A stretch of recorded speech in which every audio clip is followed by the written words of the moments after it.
তো যদি টেকনিশিয়ানরা কাজ না করে তো ডিপ্লোমা ইঞ্জিনিয়ার ভাইয়ারা কি করবে? তারা কি ওই কাজটা করতে পারবে?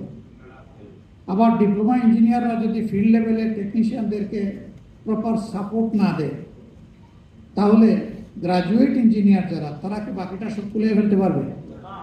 পারবে না। তাহলে একটা কম্পোনেন্ট আরেকটা কম্পোনেন্টের কমপ্লিমেন্টারি।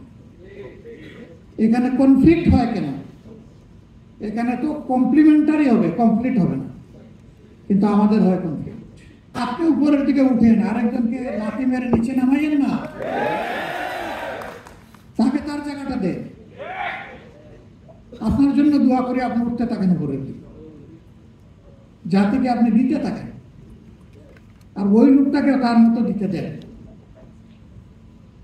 আমরা আপনাদেরকে কথা দিচ্ছি, ইনশাআল্লাহ আল্লাহ তাআলা যদি এই দেশের খেদমত করার সুযোগ আমাদেরকে দেন, তাহলে 1 মিনিটের জন্য আপনার কর্মস্থল ছেড়ে রাস্তায় আসতে হবে না দাবি আদায়ের জন্য।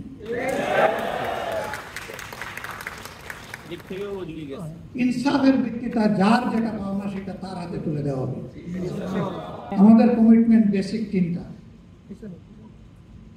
নাম্বার 1, আমরা এই ভাঙ্গা চূড়ার শিক্ষা ব্যবস্থা রাখবো না।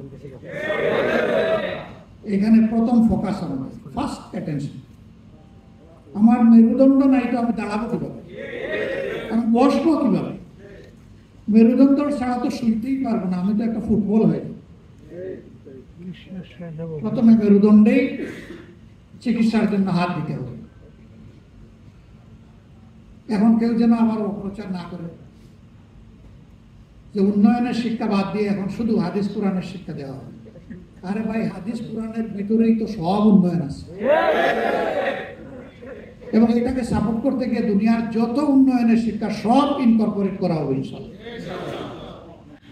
আমরা শুধু যে শিক্ষা মানুষের মধ্যে অনৈতিকতা সৃষ্টি করে, মানুষকে করাপ্ট বানায়, মানুষকে একটা ইতর প্রাণী বানায়, আমরা ওই শিক্ষা দেব না।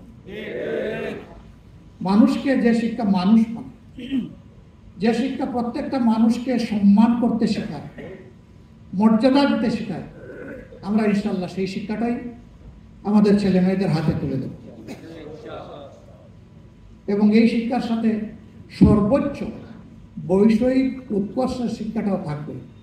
নৈতিক আর বৈষয়িক 2 শিক্ষার মহামিলন হবে ইনশাআল্লাহ, যার ফলে শিক্ষার পাঠচুকি একটা ছেলে কিংবা মেয়ে বের হওয়ার পরে তার যোগ্যতা অনুযায়ী সে কাজ পেয়ে যাবে। হয় সে উদ্যোক্তা হবে, না হয় সে সার্ভিসের একটা জায়গা পেয়েছে, সে বেকার থাকবে না।